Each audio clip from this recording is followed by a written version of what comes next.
They said it wasn't the right time, that it won't work,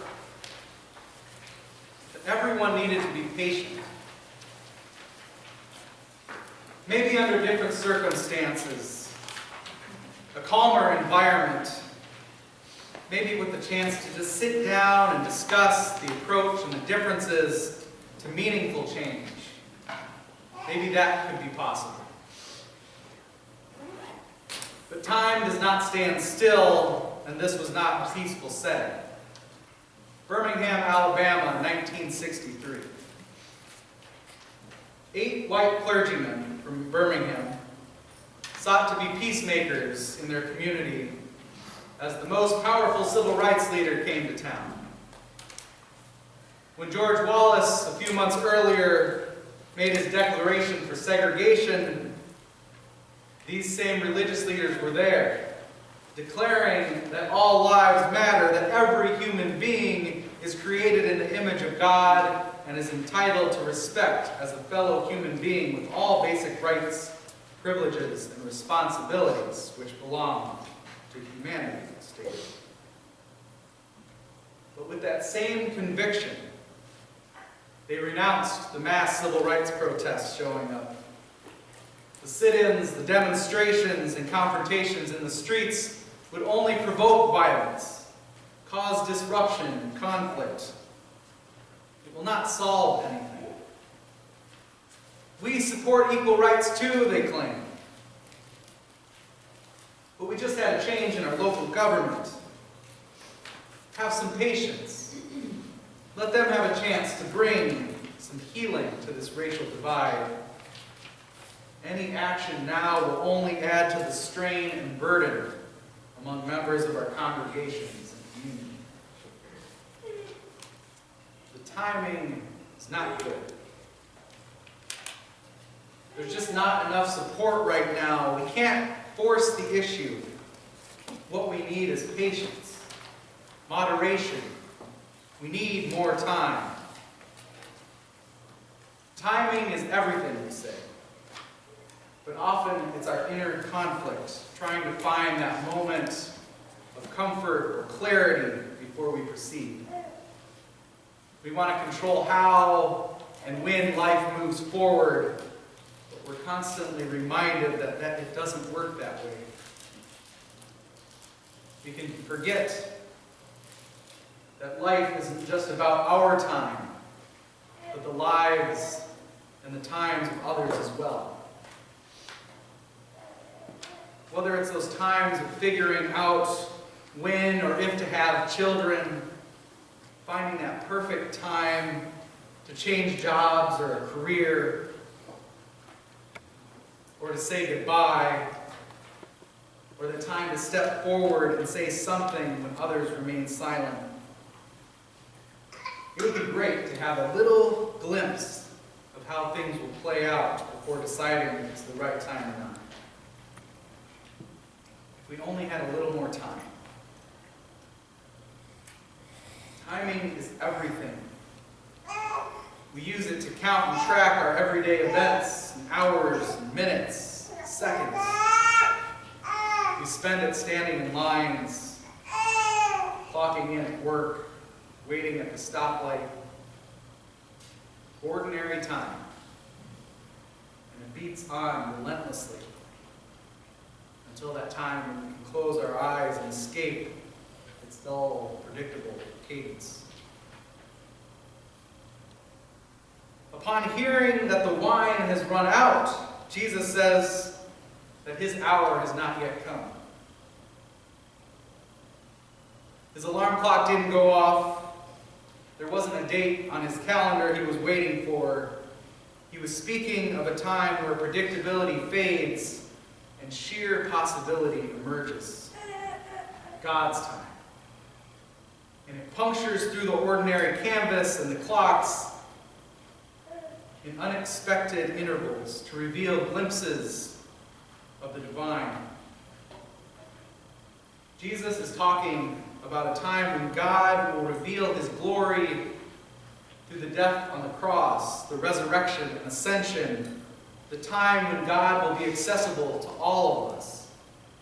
once and for all. A time that not only pokes holes in our routines, but tugs at our lives of faith. That time, that hour, Jesus said, has not yet come.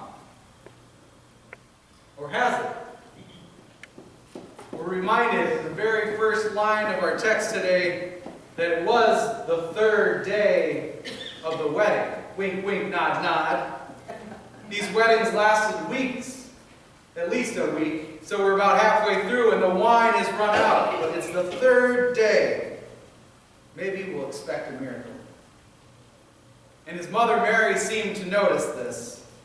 She raises the issue with him and then tells the servants to do whatever he tells her. The wine seems to have been spent, but when the party experiences this miraculous sign, 6 times over, 20 to 30 gallons each worth of blessing overflowing. Not just some passable grace to get us through, but the abundance of the very best. The gospel writer, John, does not talk a lot about grace. It's mentioned 4 times, and all within that first chapter of our gospel text. But once the Word is made flesh, the rest of the gospel shows us what grace looks like, tastes like, smells like, feels like. Jesus' signs show us. They don't tell us what abundance of grace looks like. From his fullness, we have all received grace upon grace, it says earlier. Turning water into wine is revealing an abundance of grace. And it tastes good. Not some cheap Trader Joe's wine. Best. Best. Sorry if you like it. Jesus is the source of grace, but it's quite another to experience it. Those 8 white clergymen down in Birmingham, they had dreams of a day when racial inequality was a thing of the past. But they also had the privilege of living on the tolerable side of the status quo. A privilege that allows many of us to forget that even today. It was not the time to push, they said. But these men were challenged by a letter that went out. An open letter sent to the papers, written by a man who would soon proclaim his own dream for a future life for all children in this country. A man we honor this weekend, recognizing Dr. Martin Luther King, who sensed an urgency of time for those being denied justice and facing discrimination, and experiencing it firsthand as he wrote down these words in a jail cell in that town. King addressed the accusation that the civil rights movement was extreme, first disputing the label and then accepting it in this letter, taking it on as Jesus and others accepted their idea of extremists. He wrote, so the question is not whether we will be extremists, but what kind of extremists will we be? Will we be extremists for hate or for love? His letter responded to numerous moderate objections to the movement. President Eisenhower claimed that he could not meet with civil rights leaders because it would also require him to meet with the Ku Klux Klan. He expressed a frustration with both white moderates and certain opposing forces within the black community. He wrote that white moderates, including the clergy he had addressed, posed a challenge comparable to that of the white supremacists, in a sense that a shallow understanding from people of goodwill is more frustrating than absolute misunderstanding from people of ill will.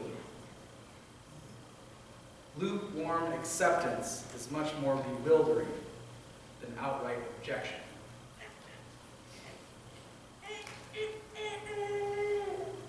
Words that ring 1963 to 2016. King asserted that the church, the white church, needed to take a principled stand or risk being dismissed as some irrelevant social club.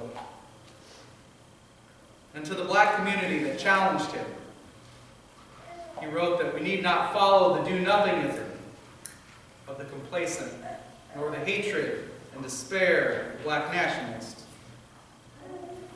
If God's abundant grace flows like the abundance of wine in today's gospel, then let's celebrate it. 30 gallons times 6 is a lot to carry. The amount of energy to draw and transport all of that water must have been incredible. But they did it.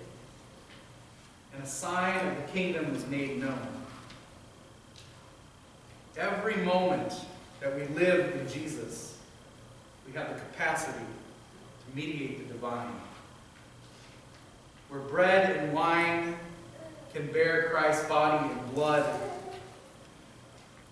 where an ordinary embrace can convey unbounding love and blessing, the smallest donation of food or money can tip the balance between scarcity and abundance. A simple act of kindness can make all the difference in the world. And that smile, shared at just the right time, or a specific invitation of welcome, or an intentional acknowledgement of one's suffering and injustice, can shed light into the darkest of places. On this holiday weekend, we are reminded that the dream of one man that inspired dreams of so many others and continues to challenge this nation is more than wishful thinking. It's a call to recognize the time that we live in and the opportunities we have to experience the abundance of God's grace in our shared lives together.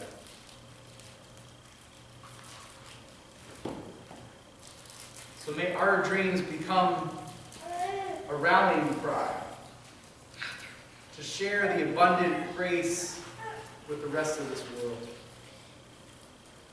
The peace of God, which surpasses all understanding, guard our hearts and minds in Christ Jesus.